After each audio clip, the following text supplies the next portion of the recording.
Hello student, welcome to Pratibha academy classes. मैं प्रतिभा सिंह। अभी तक हम लोगों ने काव्य शास्त्र के कई सारे टॉपिक को कवर कर लिया है, जिसमें हम लोगों ने काव्य प्रयोजन, काव्य हेतु, प्रमुख आचार्य तथा उनकी रचनाएं, काव्य शास्त्र के महत्वपूर्ण वन लाइनर और ध्वनि संप्रदाय से संबंधित सारे महत्वपूर्ण तथ्यों को देख लिया है।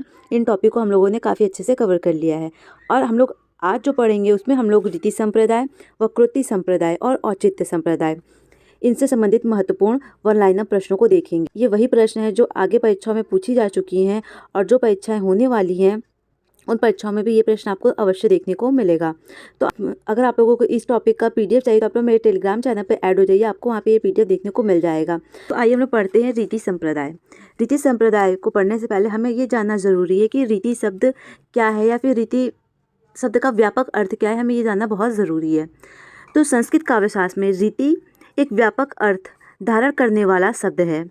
लक्षण ग्रंथों में प्रयुक्त रीति शब्द का अर्थ ढंग, शैली, प्रकार, मार्ग या प्रणाली कहा जाता है।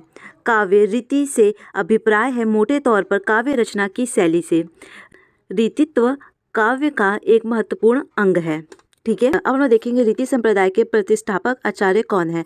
तो जो रीति संप्रदाय है उसके प्रतिष्ठापक आचार्य हैं आचार्य वामन। ये प्रश्न काफ़ी महत्वपूर्ण है, कई बार परीक्षाओं में पूछा जा चुका है, तो आप इसे विशेष रूप से ध्यान में रखिएगा। आगे हम लोग देखेंगे रीति रतात्मक काव्यस्य, रीति काव्य की आत्मा है। ये कथन किसका है? आचार्य वामन का है। ये भी काफ़ी महत्वपूर्ण है, कई बार परीक्षाओं में पूछा गया है।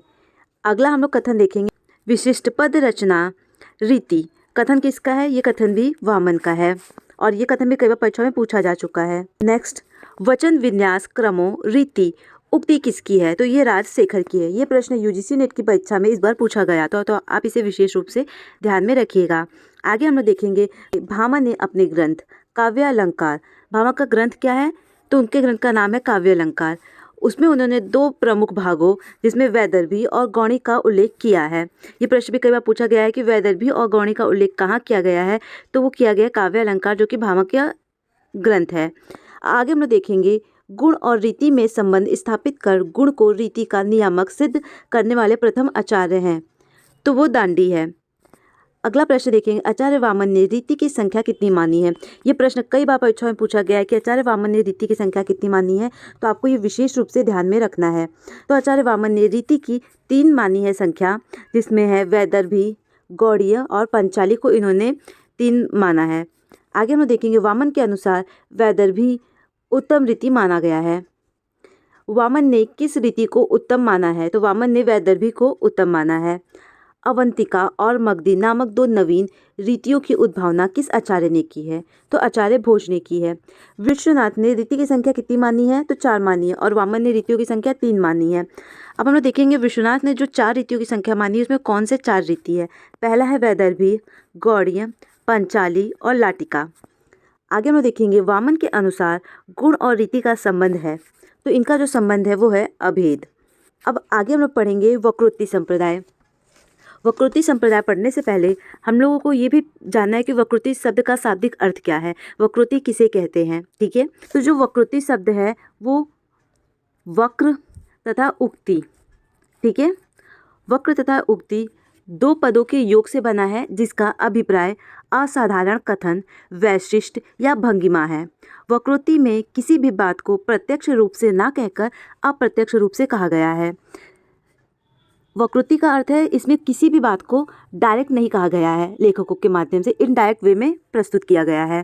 ठीक है, वक्रोक्ति की सार्थकता तभी सिद्ध होती है जब श्रोता या पाठक उसके वास्तविक अर्थ को पकड़ लेता है। तो इस बात से आपको ये स्पष्ट हो गया होगा कि वक्रोक्ति किसे कहते हैं।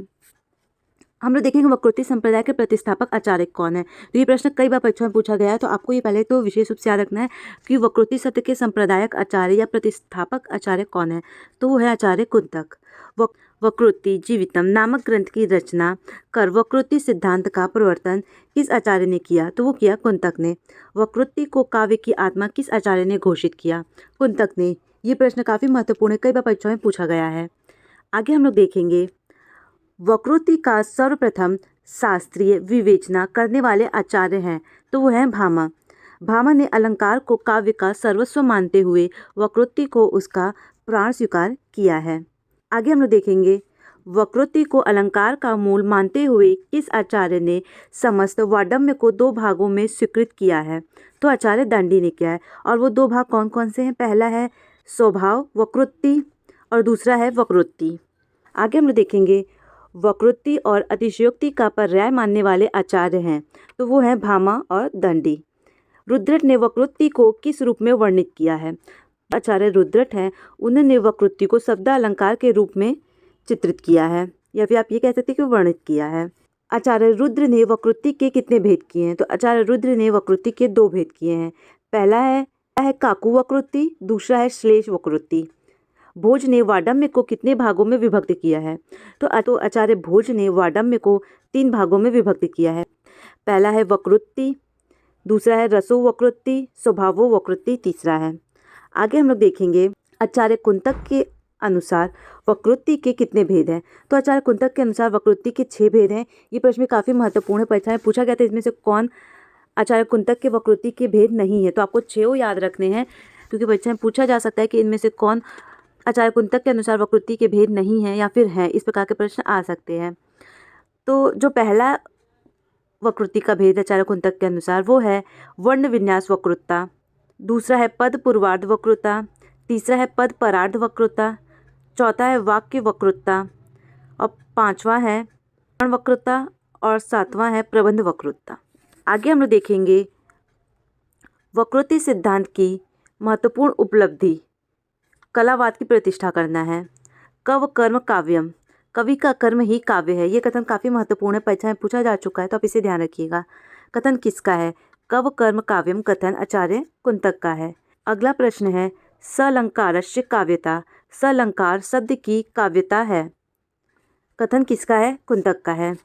आगे हम लोग तीसरा संप्रदाय देखेंगे जो है औचित्य संप्रदाय। ठीक है, औचित्य संप्रदाय। सबसे पहले हम ये देखते हैं कि औचित्य का शाब्दिक अर्थ क्या है।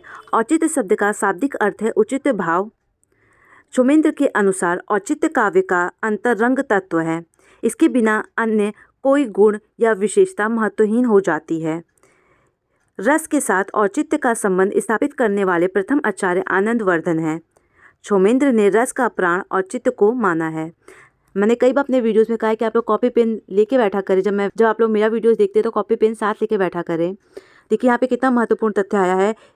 चौमेंद्र ने रस का प्राण औचित्य को माना है। ये प्रश्न परीक्षा में पूछा जा सकता है कि रस का प्राण किसे माना जाता है, तो वो औचित्य को माना जाता है।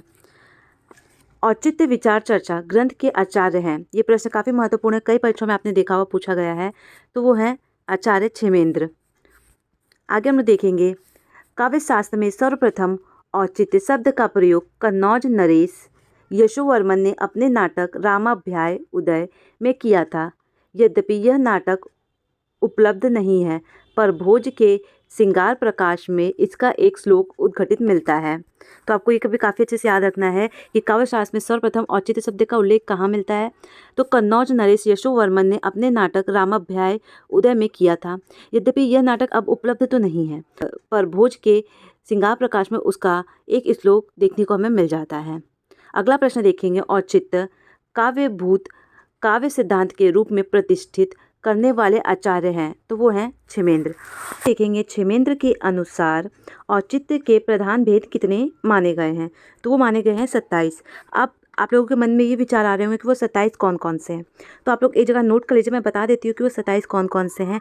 पहला है पद, वाक्य, प्रबंधार्थ, गुण, अलंकार, रस, क्रिया, कारक, लिंग, वचन, विशेषण, उपसर्ग, निपात, काल, देश, कुल, व्रत, स्वतत्व, तत्व, अभिप्राय, स्वभाव, सार संग्रह, प्रतिभा, आस्था, विचार, नाम और आदर्श। ठीक है, आगे हम लोग देखेंगे रस के साथ औचित्य का संबंध स्थापित करने वाले प्रथम आचार्य हैं।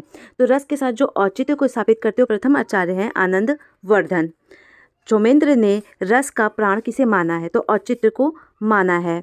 औचित्य सिद्धांत को स्वतंत्र काव्य सिद्धांत ना मानकर इसमें विभिन्न काव्य सिद्धांतों का समन्वय किस आलोचक ने किया है, तो वो किया है आचार्य नंदुलारे बाजपेयी ने।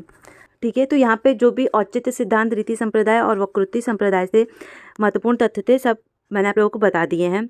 कुछ तथ्य जो आपको याद भी रखने हैं वो है, जैसे कि भरत ने नाट्यशास्त्र में रीति के लिए प्रवृत्ति शब्द का उल्लेख किया है। भामा ने काव्य अलंकार में 2 प्रमुख भागों वैदर्भी और गौणी का उल्लेख किया है। वामन के अनुसार अर्थ गुण के कारण ही रीति उत्कृष्ट होती है। किसके कारण? अर्थ और गुण के कारण। रीति त्रय में उन्होंने वैदर्भी रीति और उत्तम रीति को माना है। भोज ने रीति वर्गीकरण का आधार गुण और समास के आधार पर माना है। बाकी इस पीडीएफ में टाइपिंग में कहीं कहीं कुछ मिस्टेक हो गए हैं, उसके लिए मैं क्षमा चाहती हूँ, क्योंकि ये पीडीएफ की टाइपिंग मैं स्वयं करती हूँ और सब कुछ मुझे खुद करना होता है, इससे कभी कभी कुछ मिस्टेक हो जाता है। आशा करती हूँ कि मेरे द्वारा बनाया गया ये वीडियो आप लोगों को पसंद आया होगा।